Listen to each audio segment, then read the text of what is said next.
Okay, so our project, I guess you've seen the background, Sunderland High Street West. The title for our thesis is New Life for the Heart of the City, a journey to a post-retail future. And this is a project that we've been looking at for a number of years now. So northeast of England, on the northeast coast, not far from our home office. We set about in 2020 delivering a vision master plan that sought to kind of regenerate a brownfield waterside site within the heart of the city centre. And at the heart of that was a net zero campaign to reach 2040 regeneration, as well as other themes of dynamic and city health. Around the edges of the master plan, we worked with the community to co-create the kind of ethos and the project pipeline, if you like, in terms of what the heart and soul of the scheme would be. So we did around about 6 months worth of that workshop process with local community collaborators and creative input from other agencies. Around the same time that we went to publication with the master plan, the pandemic struck. Norman Foster obviously summarized it quite well in that the acceleration of trends would continue to be more pronounced in the period of the pandemic. And I guess we've seen that. So our project, which is a master plan on the edge of the river, abounds the high street on the city centre. And we drew the red line inwards and we drew our kind of urban design thesis into that thread and really started to tackle the challenges and the issues of how the high street would evolve. So as a red line, as I mentioned, this is it, 33 hectares. Within it, we've got around about 1,000 homes. We've got 1 million square foot of mixed use regeneration, some employment, workplace, as well as health, well-being, to name a few. And we've got cultural projects on the southern edge of it at a visionary level. But in that vision master plan, we set about trying to create a number of distinct character areas that would bring with them types of use, but also bring with them thematic adjustments just in terms of how living might evolve or change through the characterization of these neighborhoods, which historically are quite interesting. So we have Vox in purple, which is the heart and soul of the scheme, already underway in construction. To the north, Sheepfolds, primarily residential led, that abounds the stadium to the north. Then in blue, edged here, Farringdon Row. And then as we move to the center of the scheme, we have a riverside park. So really focusing on the regeneration of the waterside edge, which historically was used for industrial processes, which we will recap on.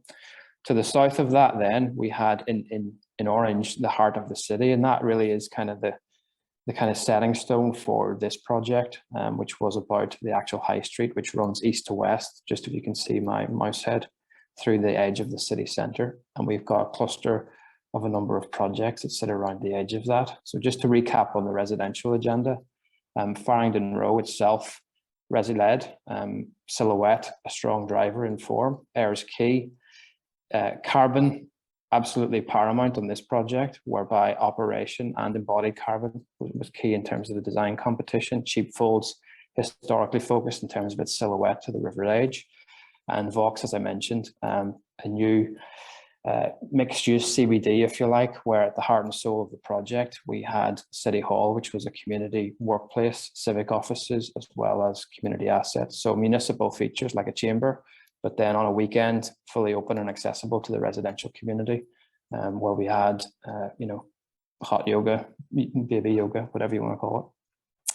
Heart of the city, as I mentioned, is kind of the center point of what we want to talk about today. And this project, edged orange, holds with it a number of different schemes. But the master plan created a surrogate kind of context through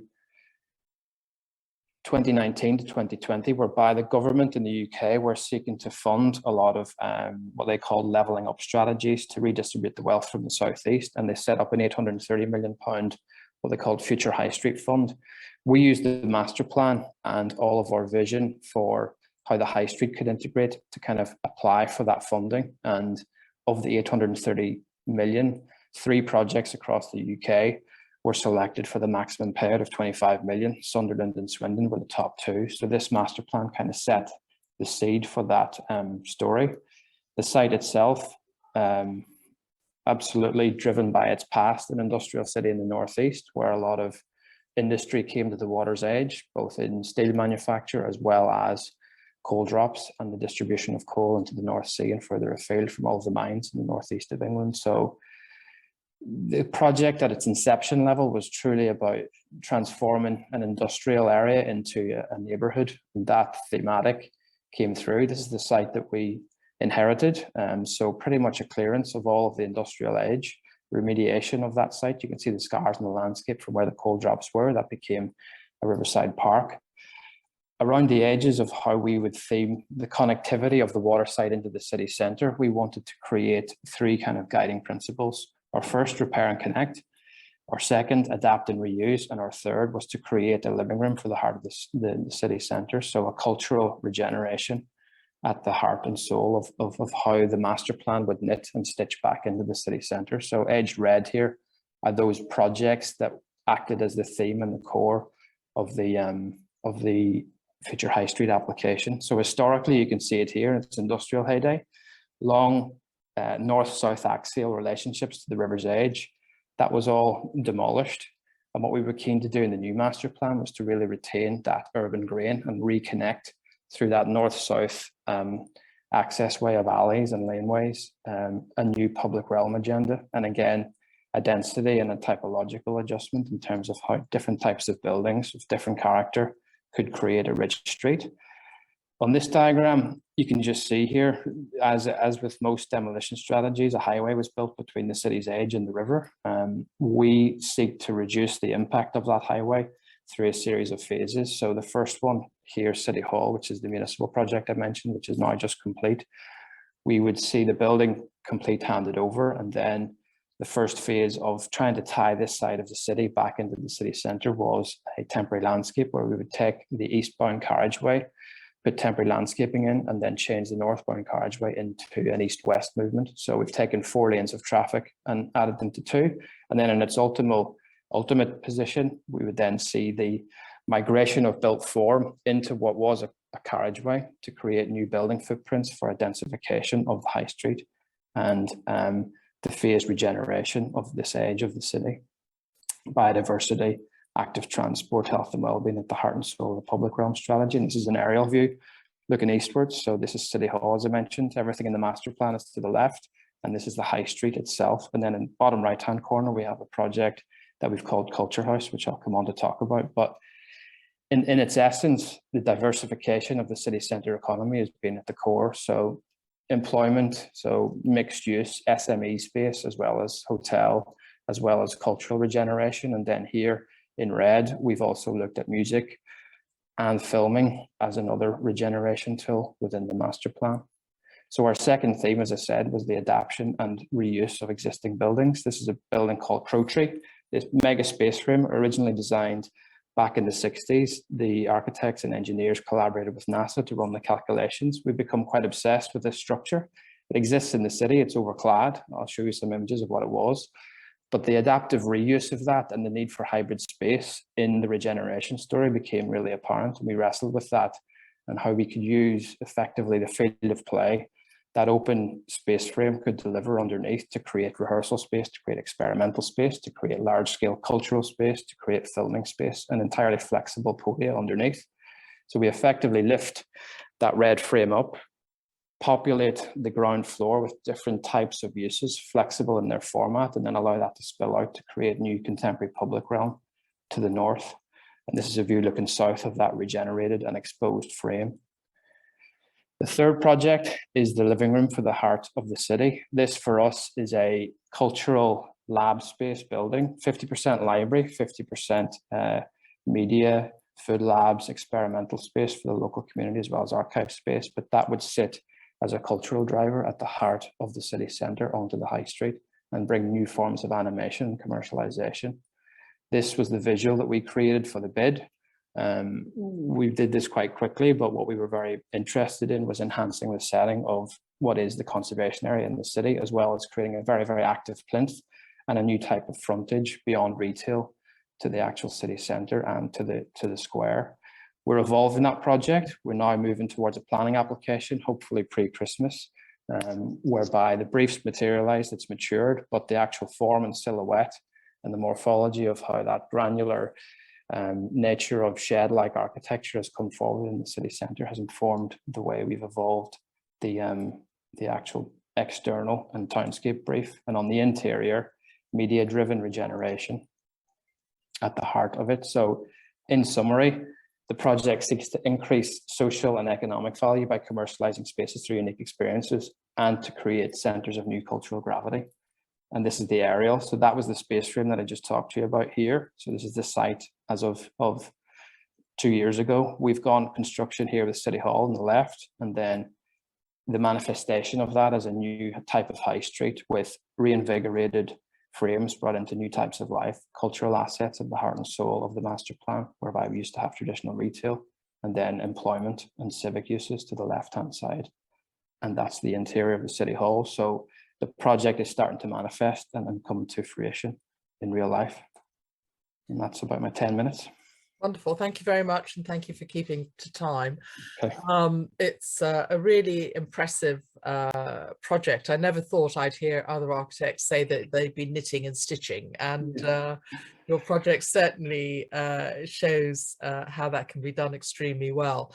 I have a couple of questions. One is Newcastle has a fantastic modern movement civic centre at the moment. So where is that in your in relation to your scheme? Yeah, so this is Sunderland City Centre. So this is about 25 minutes south of Newcastle. So it's not right. Okay, so yeah, it's so not Newcastle. Not Newcastle. Yeah. No, that I was getting myself mixed up on that. No problem. And then the other question was that amazing space frame. What was it originally used for? It was a leisure project, so it had a ice arena as well as a freeform water pool. You know, right at the pioneering age of the 60s when they were developing new types of leisure. And who was the architect of that? It was a local architect, Bards and Associates, they were called. Okay, right. So I mean, quite amazing, isn't it? Yeah, and that's our fascination lies with that. We're having strong debates with the client about the preservation of it. We can see life in it. Yep. No, it's really quite amazing. Lena, did you have a question? Yeah, thank you. Very, very important scheme. I had a couple of questions. The first one was, who's the client for the whole? Is it the city of Sunderland or? Yes, it is the city of Sunderland principally, but they also brought in a development manager to help them bring forward the scheme. So we answered effectively a OJU brief on a red line with a master plan. We actually extended the red line and said, we think the city needs this with our development partner, and it's manifest itself from there. Okay. Mm-hmm. And out of pure curiosity, I love the idea of putting plants on the street and making it a green boulevard. Where would the cars go? Is the idea that you don't need cars anymore in the city center, or are you redirecting the cars? So we have 4 lanes of traffic, and we're going to take it down to 2 lanes of traffic. And at the end of this boulevard on either end, there will be a roundabout to dispel most of the vehicular movements east and west around the city centre core. So this would primarily be for public transport, much less congestion is the objective. So where we had 4 lanes of traffic, we now have 2 to make connectivity and crossing much easier and to create a linear biodiverse park. Thank you. Tadeko. Yes, thank you very much for your great presentation. I just want to know the sustainable aspect.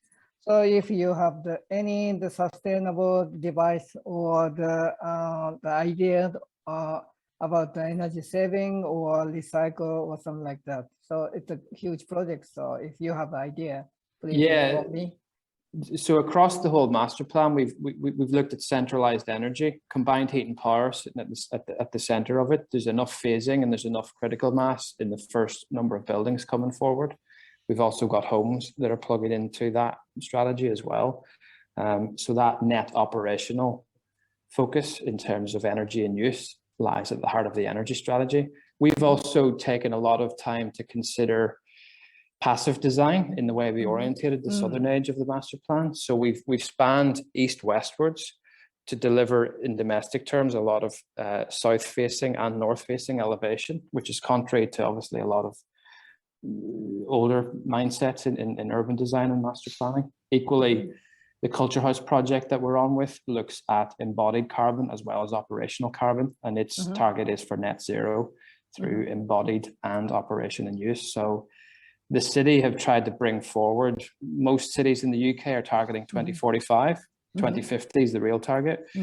Sunderland want to hit 2040. This is a entirely new innovative case study for regeneration in the UK.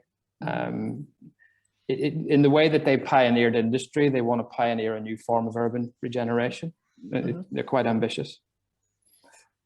Okay, thank you. And how does this scheme compare with other projects that have attempted this sort of regeneration? And I'm thinking of projects like Hammarby in Stockholm or Malmo. Yeah.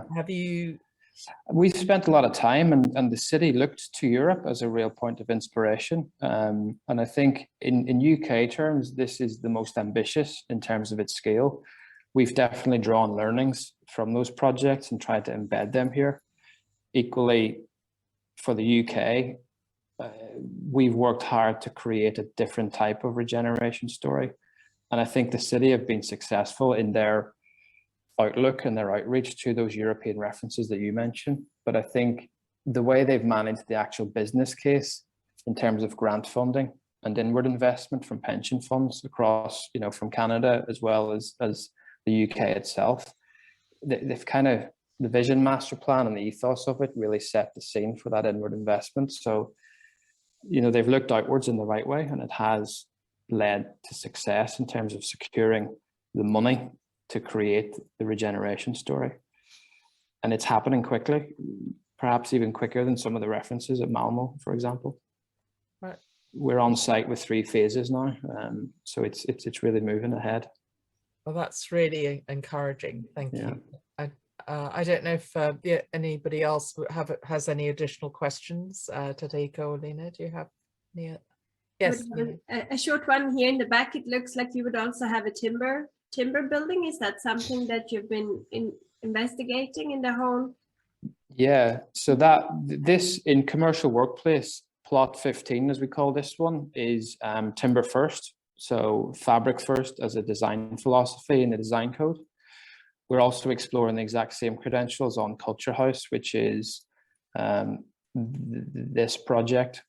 Would be timber first on its interior frame, but then we have looked at recycled brick. There's a company in Edinburgh that do a fully recycled brick product. So again, the strategy of carbon in use as well as embodied carbon sits within the built form in the master plan. Thank you. Right.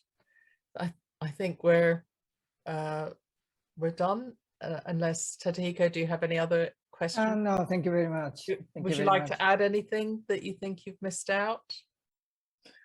Yeah, I think from our end, it's Dan, who's on the call with me. We've worked on this for 5 years, and we've worked hard to kind of create a flexible master plan. And I think what's been good about that is that it has flexed through time, through pandemics, through adjustments in policy, but it's starting to come to fruition, and we hope to come back next year and talk about one of the delivered projects. Lovely. Well, thank you very much for your presentation, and it's wonderful that it's already part of it's being built, and wish you every success with the rest of it. Thank you. Super. Thank you very much. Thank you. Good luck. Bye-bye. Bye. Nice to meet you. Yeah. Bye.